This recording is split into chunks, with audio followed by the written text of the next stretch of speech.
This video we will be talking about adding and subtracting decimals. So let's talk about adding first. If I have a decimal, example,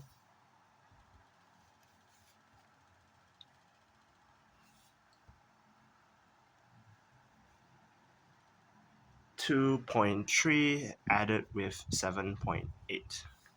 Now, for adding and subtracting decimals or in any general decimal workings, I've noticed a lot of students, you all like to separate your working. So what do I mean by separating your working?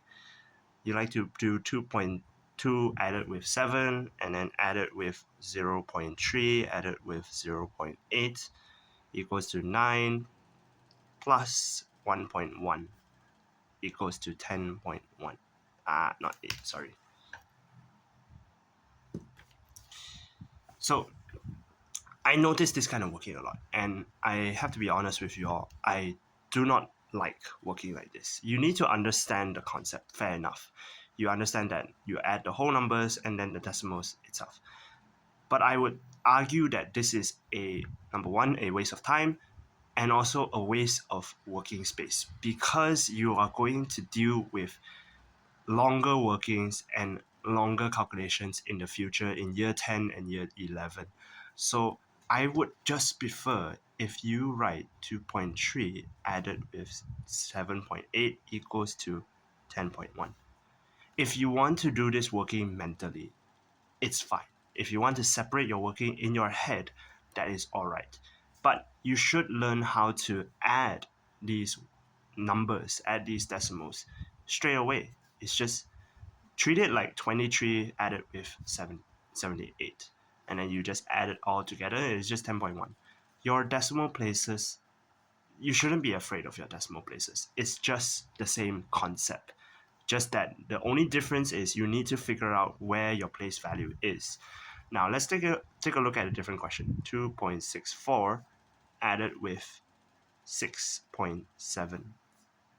Now in this question, you need to realize that now I have a decimal place, two decimal place number with a one decimal place number.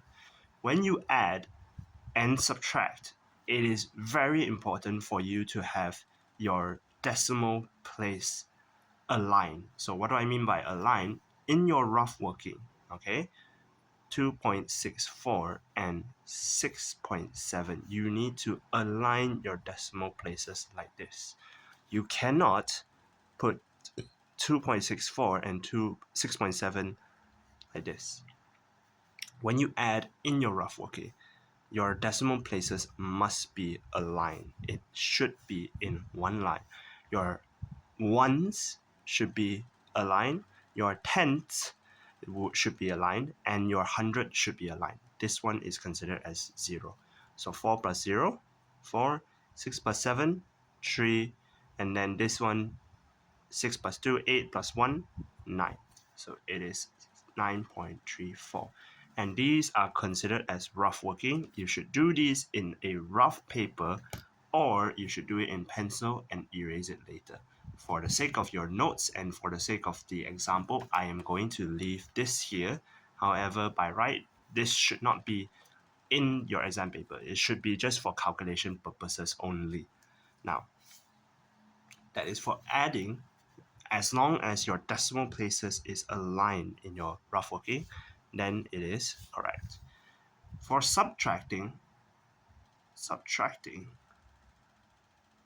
it is also the same concept. 8.9 minus 2.7, for example. Okay, 8.9 minus 2.7. You just take 8.9 and then you align 2.7 and then you minus. And 9 minus 7, 2. 9 minus 7 is 2. 8 minus 2 is 6.2. Just minus directly. You do not need to separate your working and calculate with a long-winded separated working like this. You can just directly calculate straight away.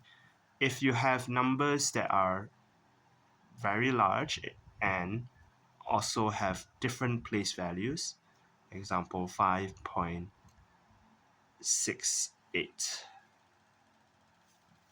Again, you need to make sure when you write in your rough working, your decimal place must be a line. It must be in one line. You should not write 13.9, 5.68 like this. They are not aligned, and the place value is not aligned. Your ones and your ones should be in one line. Your tens and your tens should be in one line.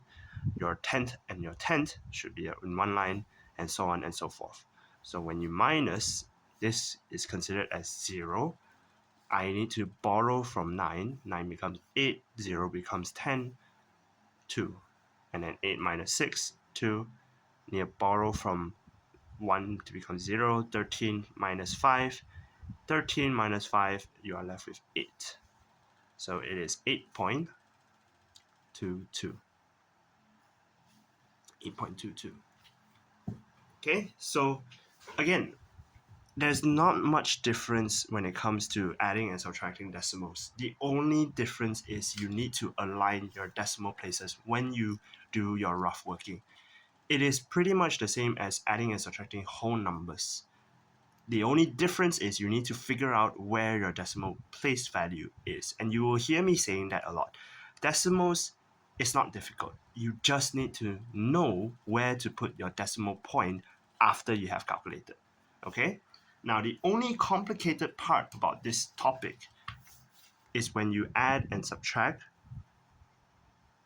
negative decimals. So your negatives. This is the only complicated part. So if you have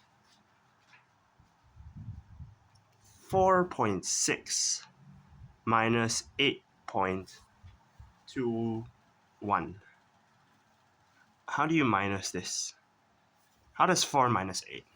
Now, if you remember your whole numbers, if I just take 4 minus 8, if you remember your whole numbers and your number line, you will remember that 4 minus 8, you can remember that you start from 4 in your number line and you take 8 steps back. So 1, 2, 3, 4, 5, 6, 7, 8. The other technique is that you take 8, the bigger number, you minus the smaller number. So minus 4 equals to negative 4. You eventually end up at negative 4. That's for whole numbers. But the concept is still the same. For negatives, you can't really do step by step like you did on the number line for integers. But for decimals, you still need to know that technique. The technique is you take the bigger number, in this case 8.21, and you minus off the smaller number. Okay, so it is 8.21 minus 4.6. 1 minus 0, it is 1. This one you need to borrow, becomes 12, 6, 7, 3. So your answer is negative 3.61. Negative 3.61. You have to remember it is negative because the bigger number is negative. Okay? So this is the part where it gets confusing. You need to understand that technique. That technique of subtracting and adding. When do you add? When do you subtract? Because in this case here, a lot of students, they understand it as minus. But if I flip the question around, negative 8.21 added with 4.6, then here is where the mistake happens. A lot of times, students' mistakes is they will add 2.1 with 4.6. They'll add this 2.1, they'll add it becomes to 12.8. So 12.81, and then they see this is negative, so I will have a negative here. This is wrong. Now, why is this wrong? Now, when you have a negative and you're adding onto a negative, if you remember your whole numbers, let's say I have negative 3 plus 1. So negative 3 plus 1. So I start with negative 3 and then I have -2 here, and then I have -1 here, -4 here. So going along with this mistake, -8.21 plus with 4.6, that mistake would say that this will be -4 because 3 plus 1 is 4, and then there's a negative here, and then it will be -4. The way you see it is when you add 1, when you increase by 1, you have to remember which direction you go on your number line. You increase, so you will go to your right side. If you decrease, you will minus 1. So because of that, this -3 plus 1 should be -2. And the way you understand it is you take the bigger number and you subtract the smaller number. They are going in opposite directions. Your negative value is towards the left. When it's adding, you are going to the right. Because you're going to different direction, you need to find the difference.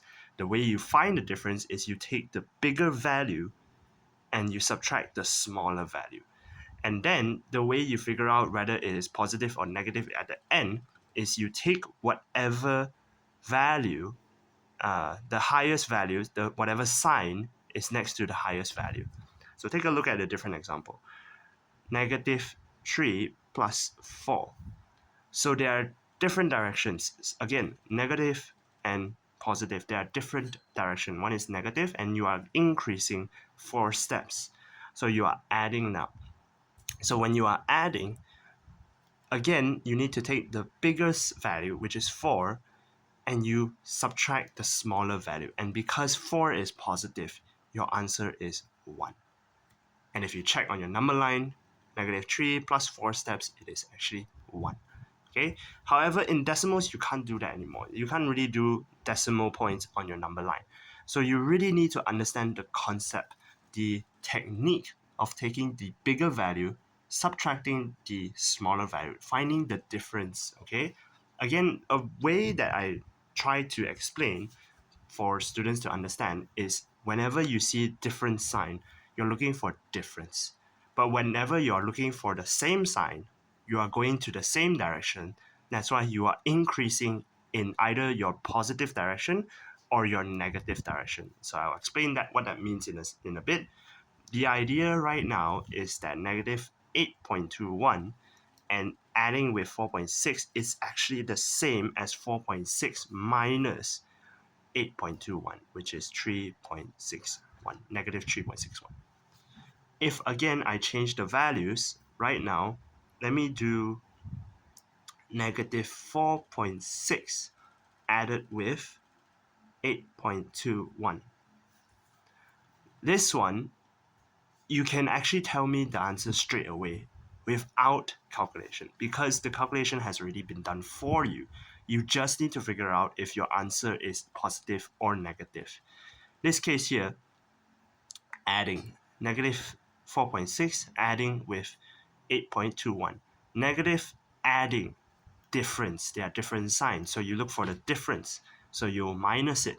Again, when you minus it, 8.21 minus 4.6, you will get 3.61. Now, is it positive or negative?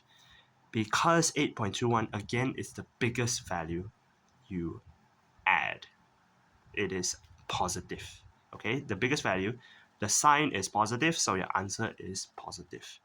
And then I will have again a different question for you. What if I minus both of them and both of them are negative? Now, this is what I mean by they are increasing in the same direction. Increasing in the same direction. It is negative. You are going further in the negative zone. So you are increasing. I don't like it when students say that means you add them together. It's true that you will add 8.21 and 4.6 together. It's true that you are adding both of them together because they're going to the same direction so that you will get 12.81. The reason why I don't like saying adding is because I'm afraid of students after they say adding, their answer will be positive 12.81. My eraser is not able to erase the negative sign for some reason. Okay, so because of that, I had to remind them that you're still increasing in the negative value. You have to make sure you don't make that mistake.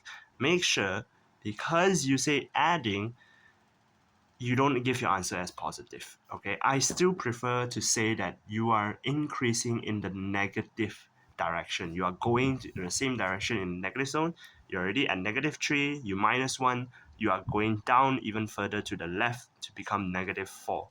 So you are increasing in the same negative direction. Okay, so when it comes to adding and subtracting decimals, you really need to figure out your positives and negatives, and also how to add and subtract either bigger numbers or smaller numbers. So your negative, this one you need to have a lot of practice. And then for my students, you all will have your worksheets. For those who are watching this online, you can always look for online worksheets and do all these questions. For my students, make sure you practice this and also to do extra worksheets if you need to. And come and see me if you all still have any questions. So that is it for this chapter.